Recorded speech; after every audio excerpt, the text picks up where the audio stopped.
Hello everyone. अभी तक हम जो है सिल्क और सिल्क फाइबर के बारे में पढ़ चुके थे। उसके बाद सिल्क मॉथ जो होता है उसका लाइफ साइकिल भी हमने देख लिया था। तो कुल मिला के वो टॉपिक कवर हो गया था। नेक्स्ट टॉपिक है हमारा प्लांट फाइबर। प्लांट से जो मिलने वाले फाइबर होते हैं उनके बारे में हम डिस्कस करेंगे। तो मेन जो है प्लांट फाइबर्स कौन कौन से होते हैं। मेन प्लांट फाइबर्स जो सबसे ज़्यादा फेमस है वो है कॉटन एंड जूट। ठीक है। Cotton is obtain from the flowers of the cotton plant and jute fibre is obtain from the stem of the jute plant. तो अगर मैं कॉटन और जूट में डिफरेंस करना चाहूँ, डिफरेंस के बारे में बताना चाहूँ कि दोनों कहाँ कहाँ से ऑब्टेन होते हैं, तो ऑब्टेन जो प्लांट का कौन सा पार्ट यूज़ होता है, तो वो मेजर डिफरेंस है। मेजर डिफरेंस क्या है कि जो इनका जो फ्लावर होता है कॉटन में, उनका फ्लावर यूज़ किया जाता है। ठीक है। और जूट में क्या यूज़ किया जाता है, जूट का स्टेम यूज़ किया जाता है, तना यूज़ किया जाता है। क्लियर है। आगे बढ़ते हैं। Cultivation of cotton. Cotton is cultivated in black clayey soil. Cotton जो है वो ज़्यादातर काली मिट्टी पे ही कल्टीवेट किया जाता है। ठीक है। काली मिट्टी पे क्यों कल्टीवेट किया जाता है? It needs warm climate. एक तो गर्म इसको क्लाइमेट चाहिए होता है। The sowing of cotton crop is done in early spinning early spring sorry. तो स्प्रिंग स्टार्ट होते होते ही जो है कॉटन की क्रॉप्स को जो है सो कर दिया जाता है। क्लियर है। अब ये देखो, क्लेई सॉइल की खास बात क्या क्या होती है। जो ब्लैक क्लेई सॉइल होता है ये बहुत ही ज़्यादा मॉइस्चर कंटेन करता है। मतलब अगर इसके अंदर तुम पानी डाल दो तो ये गीला बहुत दिनों तक रहता है। जैसे अगर आप ये बलुई मिट्टी होती है, जो सैंडी सॉइल होता है, इसमें जो पानी डाल दो वो जल्दी से सारा का सारा पानी नीचे चला जाता है और बिल्कुल ऊपर वाला जो मिट्टी होता है सूख जाता है। लेकिन जो ब्लैक क्लेई सॉइल होता है इसको सूखने में बहुत टाइम लगता है। पूरा दलदला सा हो जाता है, पानी जो है एब्जॉर्ब कर लेता है पूरा का पूरा सरफेस पे। तो इससे हमें ये पता चलता है कि कॉटन जो प्लांट्स होते हैं इनको पानी बहुत चाहिए, पानी बहुत चाहिए और इसको वार्म क्लाइमेट चाहिए। तो ये कहाँ पे मिलता है ये क्लाइमेट? ये खास करके महाराष्ट्र में मिलता है। महाराष्ट्र में black clayey soil easily available होता है, अपने इधर साइड में मुश्किल है थोड़ा। ठीक है। Cotton plants are bushy and about 1 to 2 meters tall. तो कॉटन प्लांट्स के बारे में क्या कह रहा है कि ये झाड़ जैसे होता है, झाड़ियों जैसे होता है और ये 1 से 2 मीटर लंबे हो सकते हैं। The plants start flowering in about 60 days and give whitish yellow flowers। तो ये जो है प्लांट कब जो है वो करने लगता है, फ्लावर्स क्यों कब प्रोड्यूस करने लगता है? लगभग 60 डेज, मतलब ऑलमोस्ट 2 महीने के बाद। 2 महीने के बाद जो है ये फ्लावर्स प्रोड्यूस करने लगता है। और फ्लावर्स जैसे ही प्रोड्यूस करने लगेगा समझ लो कि वो हमारा फसल तैयार हो गया है। तो कह सकते हैं हम इसको, ये 2 महीने का ये वो क्रॉप है, 2 months, crop of 2 months। The flowers turn reddish in a few days. Flowers slowly grow into spherical walnut-like structure। Flowers कुछ दिनों में क्या होता है, जब ये वाइट वाइट सा ये वाइटिश येलो कलर का होगा, ये कुछ दिनों में क्या किस कलर में चेंज होगा? रेडिश, हल्का हल्का लालपन उसमें रह जाता है। ठीक है। हल्का हल्का लाल, बहुत ज़्यादा गाढ़ा नहीं, हल्का सा लाल ही आ जाता है उस फ्लावर्स में। Flowers slowly grow into spherical walnut like structure. अब वो जो फ्लावर्स हैं वो थोड़ा सा और ग्रो कर रहे हैं। वो ग्रो करके जैसे वॉलनट होता है, अखरोट जैसे होता है, अखरोट के शेप में वो जो है ट्रांसफॉर्म हो जाता है। They are called cotton bolls. क्योंकि ये बॉल के शेप में होता है, अखरोट भी जो है बॉल के शेप का होता है, तो इसीलिए इनको जो है कॉटन बॉल्स बोलते हैं। जब इस फॉर्म में कन्वर्ट हो जाएगा, थोड़ा सा लाल लाल लाल सा इसमें शेड आने लगेगा, तो उसके बाद जो है आगे का प्रोसेस हम करते हैं। Fibers of cotton grow on these seeds. After some time, green cotton balls turn brown। कह रहा है कि इसके बाद जो है fibres of cotton grow on these seeds. ये जो सीड्स होते हैं, ये जो वॉलनट लाइक स्ट्रक्चर होगा, जो कॉटन बॉल्स होंगे, इसमें क्या होगा कि इनमें जो सीड्स वो होगा, सीड्स डेवलप होगा। ठीक है। उन सीड्स के अंदर ही जो है फाइबर्स ऑफ कॉटन ग्रो कर रहे होते हैं। और after some time these cotton bolls turn brown. अब ये जो ग्रीन ग्रीन कलर का उसमें स्ट्रक्चर रह गया था, वो स्ट्रक्चर किस में चेंज हो जाएगा? ब्राउन कलर में चेंज हो जाएगा। क्लियर है। Eight maturity the cotton balls burst open and the white cotton fibres can be seen. तो वो जो सीड्स थे, सीड्स जब मैच्योर हो जाएंगे तो सीड्स बर्स्ट ओपन कर जाएंगे और उसके अंदर का जो फाइबर था वो फाइबर बाहर निकल जाएगा, और फाइबर का कलर कौन सा होगा, वाइट कलर का होगा। क्लियर है। तो कॉटन बॉल्स डेवलप करेंगे, ठीक है।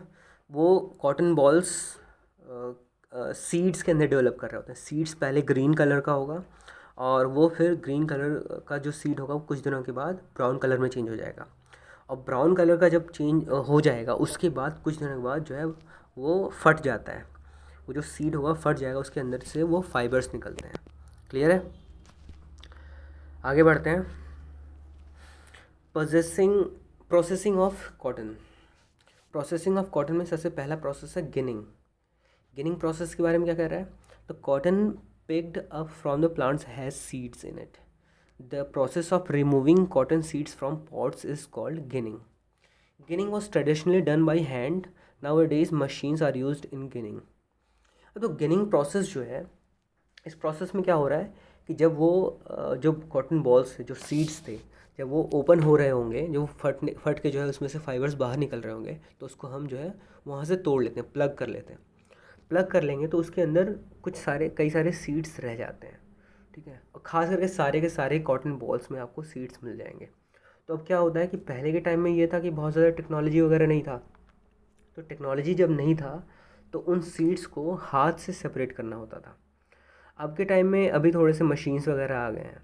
और दूसरा, एक तरीके से गिनिंग को कॉम्बिंग भी बोलते हैं। कॉम्बिंग मतलब जैसे आप अपने बालों में कंघी करते हो, आपके बाल में अगर कुछ भी डस्ट वगैरह होगा तो वो कंघी में जाके फंस जाता है। अगर आपके बालों में छोटे मोटे पत्ते वगैरह आ गए, या कोई भी मतलब समझ लो कोई भी अनवांटेड चीज़ जो बालों में नहीं होनी चाहिए वो अगर आ गया हो, तो कंघी जब आप करते हो तो वो बाहर निकल जाता है, कंघी के दांतों में वो फंस जाता है।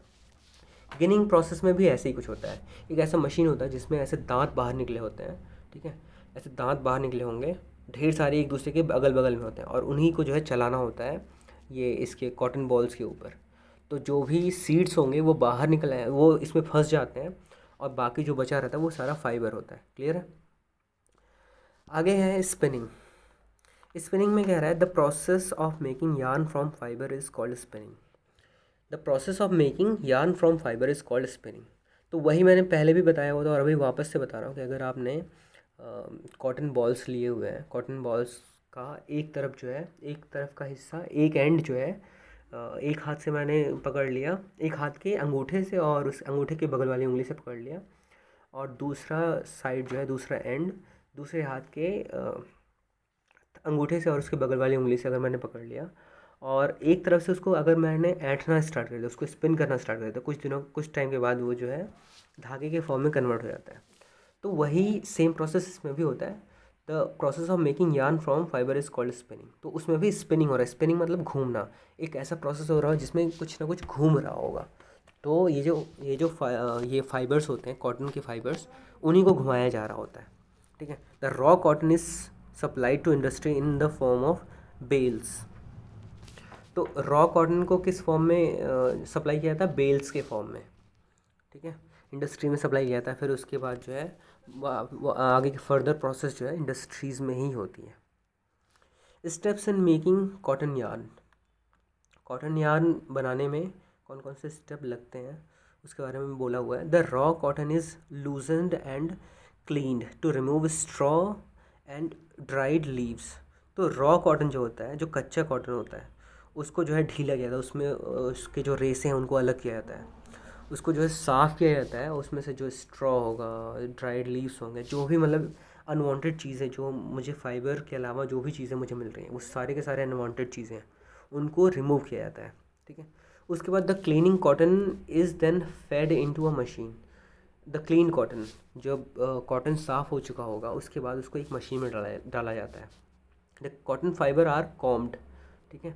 इसको जो है कंघी करी जाती है इसमें, वही जैसे वो कंघी वाला प्रोसेस मैंने बोला ना, गिनिंग, ठीक है। Straightened and converted into a rope like structure called sliver, ठीक है।